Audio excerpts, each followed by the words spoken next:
Hey guys, how's it going? This is Natenator.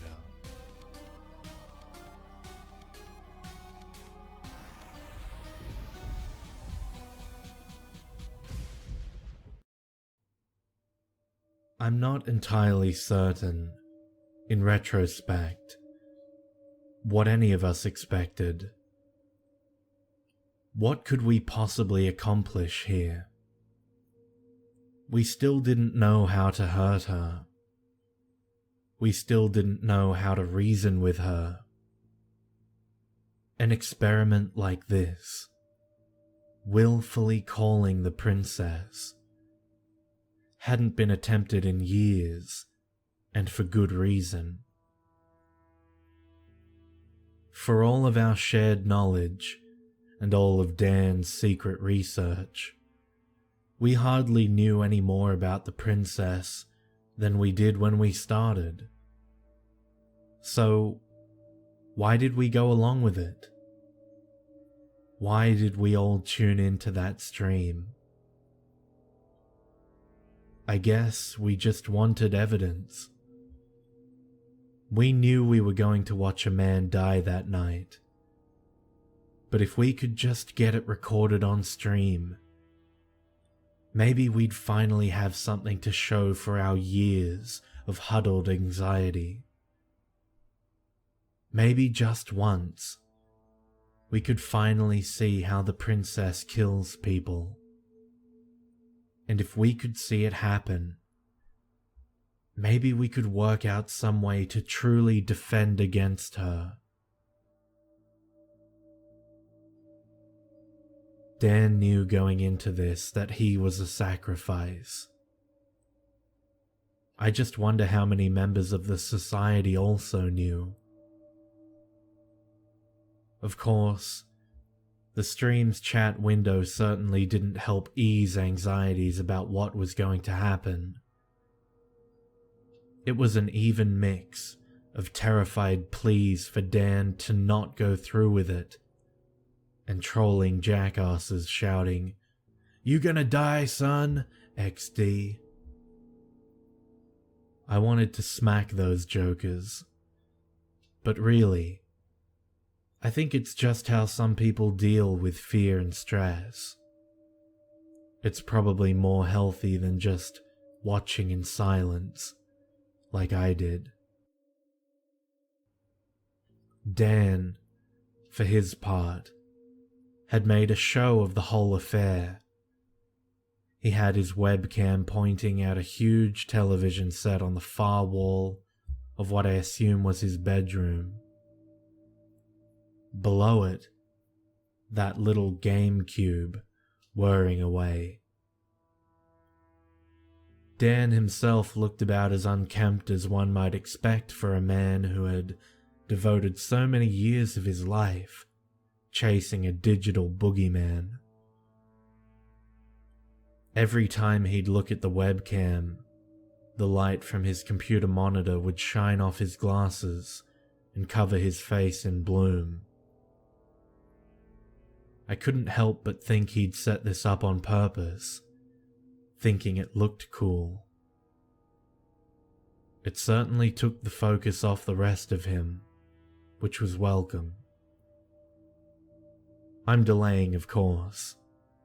You want to know what happened when he turned on that television. At least, you think you do. You've been shouting at me to finish this story, convinced the revelation at the end will be something affirmative and grand. If that's what you want, I suggest you stop reading now. Like I said when we began, I'm not here to entertain you. I'm here to give context to a warning. What we'd learned up to this point was enough to make a stirring enough anecdote.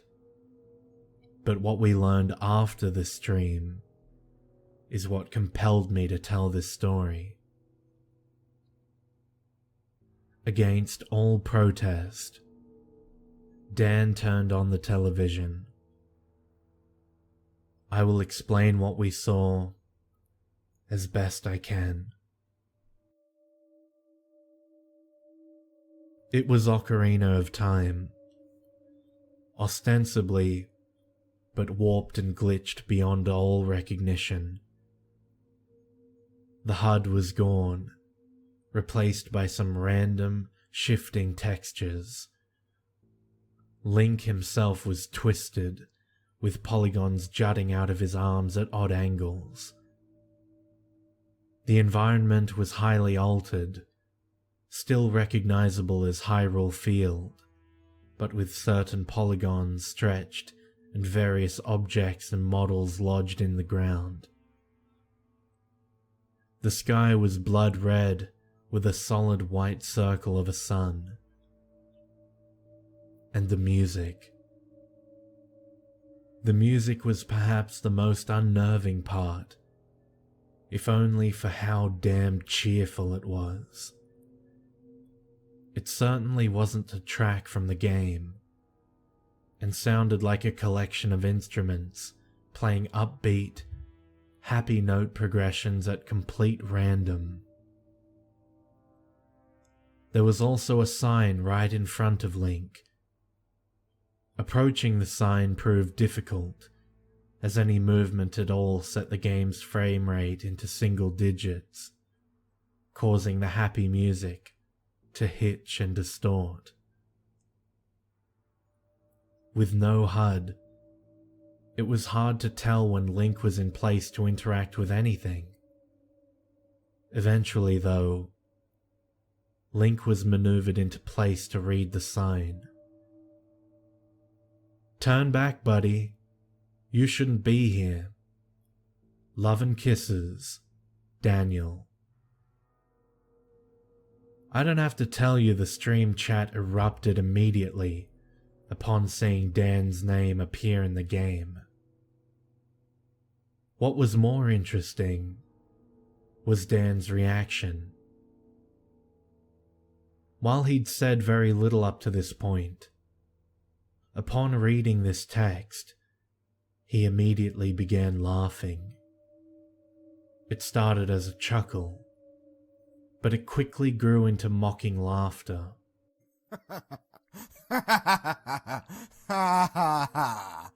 It took us a second to realize who he would be laughing at.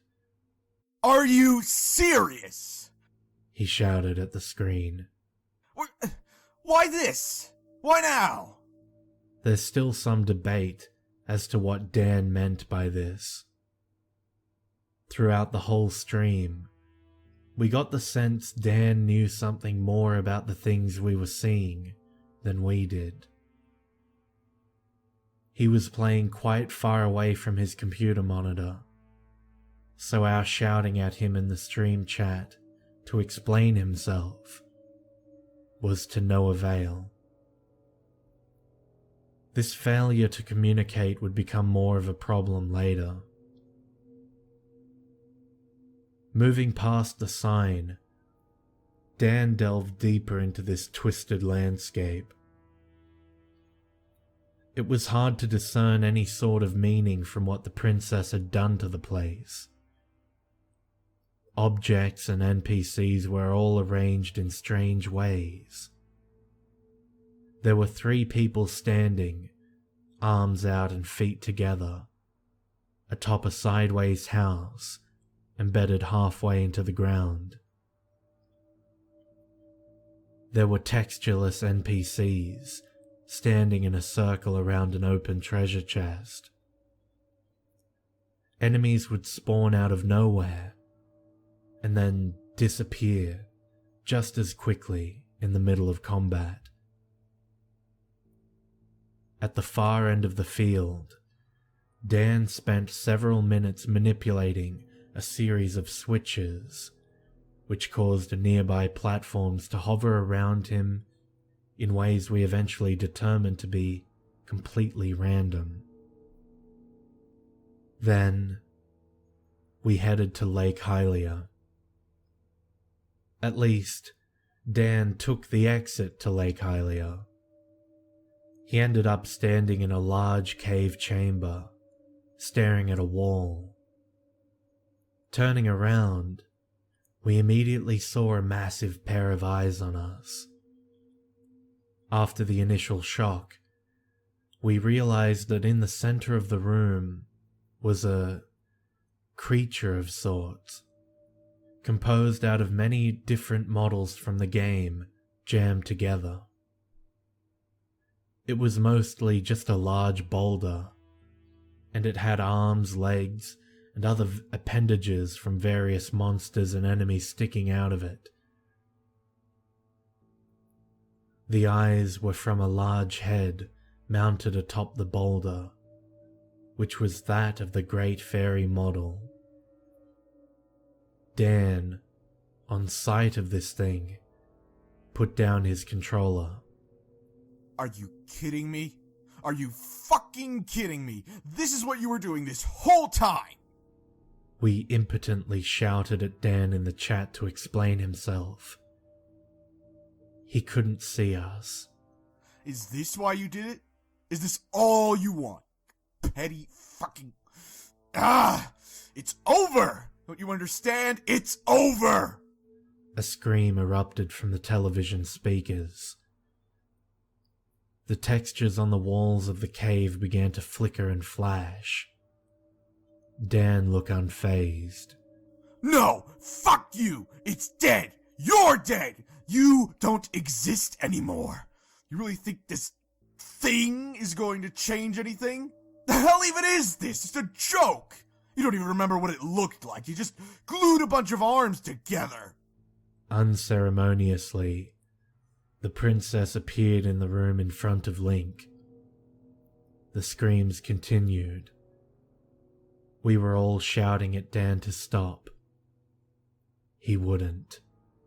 You deserve to be forgotten. Flickering, and then blackness. Not just the game, but the stream itself flickered to blackness. This was it, we thought. He'd done it. He'd goaded the princess into killing him. He was going to turn up dead, and this stream recording would barely even suffice as proof of what had happened. But then, to our amazement, the stream came back. Dan was still playing. In fact, he didn't even seem aware that the stream had gone down. There was one change to the stream window, though. In the upper left, a small bit of white text in a black box had appeared. This. Dan himself didn't appear to notice anything had happened, and was now guiding Link through a new area. It appeared to be a black void with a white floor, stretching infinitely. It wasn't featureless, though. The ground would rise and dip on occasion. Sometimes Link would pass strange white obelisks. After a minute of running, he encountered a line of NPCs, all standing arms out. At sight of this, a new word of white text appeared below the first one in the stream window. Is. The NPCs couldn't speak, and in fact, Link ran right through them. He was now in what appeared to be a rudimentary town. The white polygons were now arranged in the crude formation of houses. It was at this point that the drowning noise in the background finally registered as being some sort of heavily distorted music. Where? Dan was weirdly silent through all this. It's unclear what the princess might have said or done to him during the time the stream cut. The times he leaned in far enough that we could see his face, he looked rather disgruntled. A Upon seeing the town, he let out an annoyed sigh. After wandering around for a while, he finally spoke up again, saying, What? What am I supposed to be seeing? You. Dan moved the camera around to reveal there was now that same row of NPCs standing behind him. They still couldn't be interacted with. Turning around, another group of NPCs was on the other side. He was surrounded. We hadn't stopped trying to get his attention and tell him there was a message appearing in the stream. He hadn't taken his focus off the game. Left. With one final turn, the princess was standing right next to Link. Me. Dan, in as enraged a voice as I've ever heard, shouted, Fuck you! At that moment, the stream cut to black. In its place, the screen was filled with that white text. Left me, left me, left me, left me, left me.